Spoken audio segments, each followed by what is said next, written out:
Welcome to smart science YouTube channel. अस्सलाम वालेकुम students.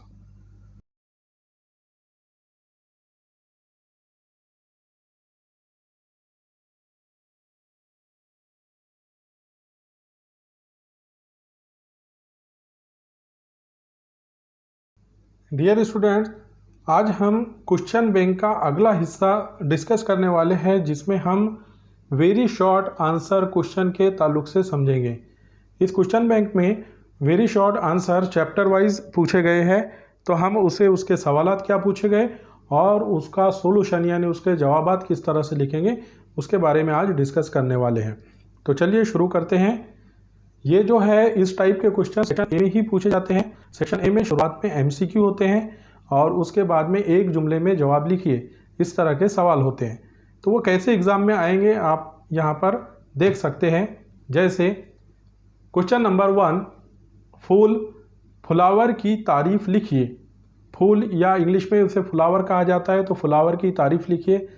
तो उसकी तारीफ इस तरह से आपको लिखना होगा कि फूल पौधे के महवरी हिस्से का कंडेंस और तब्दील शुदा तौलीदी शाख होता है। फूल क्या है, तो ये हमने बहुत अच्छे से हमारे एक वीडियो लेक्चर में डिस्कस कर चुके हैं, जो हमारे चैनल के ऊपर अवेलेबल है।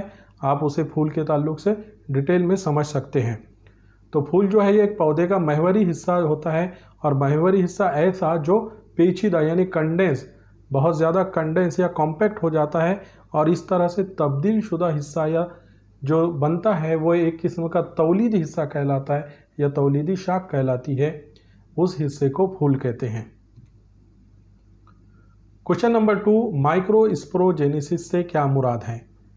माइक्रोस्पोरोजेनेसिस किसे कहा जाता है, तो उसका जवाब है माइक्रोस्पोर मदर सेल पुख्ता होने के बाद मियोसिस से गुजरते हैं, नतीजे में 4 एखेरे माइक्रोस्पोर तैयार होते हैं। ये अमल माइक्रोस्पोरोजेनेसिस कहलाता है। यहाँ पर जाहिर सी बात है कि माइक्रोस्पोर मदर सेल का जब पुख्ता होने के बाद यानी मैच्योर्ड होने के बाद मियोसिस होगा, तो मियोसिस के नतीजे में हमें पता है कि 4 सेल या 4 खलियात बनते हैं, और ये चारों भी जो खलियात होते हैं ये सिंगल एन हालत में होते हैं, यानी कि वो एखेरे होते हैं और हैप्लॉइड जिसे कहेंगे। तो ऐसे जो सेल तैयार होते हैं वो कहलाते हैं माइक्रोस्पोर, और इस तरह से तैयार होने का अमल, ये पूरा प्रोसेस माइक्रोस्पोरोजेनेसिस कहलाता है। क्वेश्चन नंबर 3, माइक्रोपाइल का काम लिखिए। माइक्रोपाइल क्या है, पहले तो आपको ये मालूम होना चाहिए कि माइक्रोपाइल जो है ये हमारे जो ओव्यूल होता है, मतलब बैजक होता है, तो बैजक का एक हिस्सा होता है। यानी कि जब बैजक के ऊपर जो इंटेगुमेंट जो गिलाफ होते हैं वो इस तरह से तरतीब पाते हैं कि एक मुखालिफ जानिब एक ओपनिंग या एक सुराख बाकी रहता है, और ये जो ओपनिंग है ये माइक्रोपाइल कहलाता है। अब हमको यहाँ पर पूछा गया है सिर्फ उसका काम, तो उसका काम है कि माइक्रोपाइल के ज़रिए ज़ेरा नली 2 नर जवाजों को लेकर अमले बारावरी यानी कि फर्टिलाइजेशन के लिए जनीन थैली में दाखिल होती है।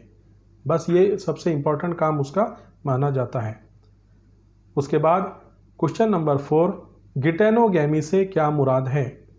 गिटेनोगैमी किसे कहा जाएगा, तो उसका जवाब है कि जब एक फूल का ज़ेरा उसी पौधे के दूसरे फूल की कलगी पर मुंतकिल होता है, तो वो ज़ेरगी का अमल गिटेनोगैमी कहलाता है।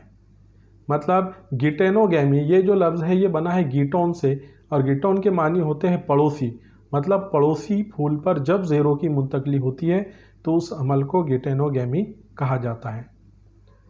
क्वेश्चन नंबर 5 है, एंटेमोफिली की तारीफ लिखिए। अब यहाँ पर आपको एक सिंपल सी तारीफ लिखना है, सिर्फ एक ही जुमले में।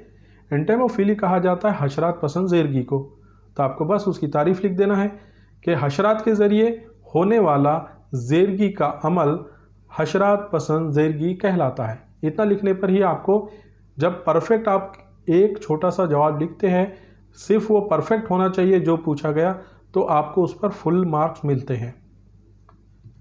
अगला क्वेश्चन है क्वेश्चन नंबर 6, हेटेरोस्टाइली से मुराद है, या हेटेरोस्टाइली से क्या मुराद है, इस तरह से सवाल होना चाहिए।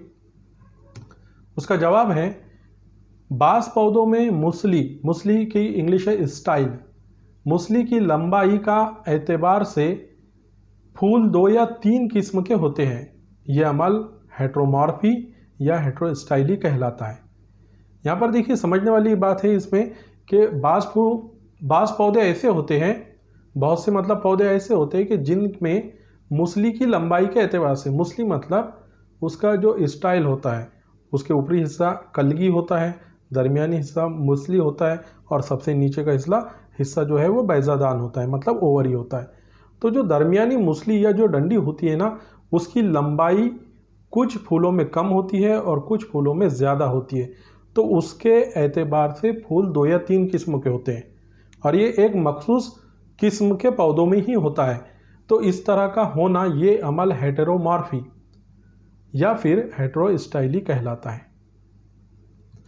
क्वेश्चन नंबर 7, पार्थेनोकार्पी की तारीफ लिखिए। पार्थेनोकार्पी किसे कहा गया? तो उसका जवाब है पौधों की कुछ अनवा ऐसी होती है जिनमें 12 वरी के बगैर ही फल तैयार हो जाते हैं। यह अमल पार्थेनोकार्पी कहलाता है। मिसाल है इसकी केला, बनाना जिसे कहा जाता है। अब आमतौर पर क्या होता है कि जनरल जो प्रोसेस है, जब नर और दरवाजे आपस में मिलते हैं तो जाइगोट तैयार होता है और जाइगोट तैयार होने के बाद में वो एम्ब्रियो में तब्दील होता है और एम्ब्रियो से फिर अगला प्रोसेस होते हुए उससे नया जानवर वजूद में आता है या नया जो नबातात है या बीज बनता है या फिर नया पौधा बनता है। लेकिन यहाँ पर कुछ पौधों में क्या होता है कि कुछ पौधों में 12 वरी नहीं होती, यानी कि नर और मादा जवाजे आपस में नहीं जुड़ते और फिर भी फल तैयार हो जाता है। तो इस तरह का जो एक्सेप्शनल एक अमल है, ये अगर हो तो उस अमल को कहा जाता है पार्थेनोकार्पी और उसकी मिसाल है केला। तो चलिए आज के इस लेक्चर के अंदर हमें सिर्फ इतना ही समझना है। अगले चैप्टर को लेकर और उसके सवालात और उसके जवाब लेकर हम फिर से हाजिर होंगे।